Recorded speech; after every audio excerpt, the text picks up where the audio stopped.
ভোর তখন 4:30-5টে।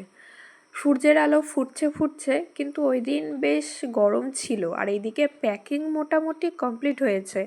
আর হনুমান এসেছিল, ওদেরকে বিস্কুট খেতে দিয়েছি, ব্যাস রেডি হয়ে আমরা বাইরে বেরিয়ে গেছি।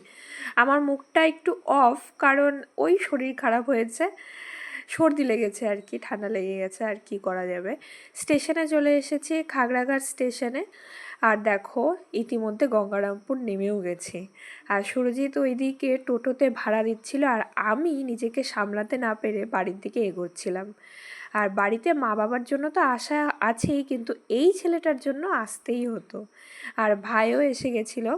শনিবার ছিল জন্য মা এদিকে রান্নাবাড়ি তো কমপ্লিট করেছে। আর স্নান টান করে আমি গপুদের সাথে দেখা করে গপুদের খেতেও দিয়ে দিয়েছি দুপুরে। আর ষষ্ঠী পুজোর যেগুলো নিয়ম থাকে, সেই নিয়মগুলো মা করছিল, আম খাওয়ানো, সুতো পরানো। তো সেগুলো বসে খুব ভালোভাবে পালন করছিলাম। আগে করতাম দাদু বাড়িতে গিয়ে, মা করতো। আর এখন নিজের বাড়িতেই জামাইকে নিয়ে মার ষষ্ঠী পালন করা।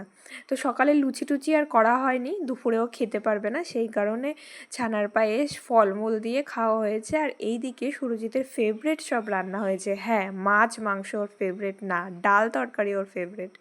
সেগুলো খুব ভালো করে খেয়েছে। সন্ধ্যাবেলা মাদের জন্য যে গিফটটা এনেছিলাম সেটা মাদেরকে দিই।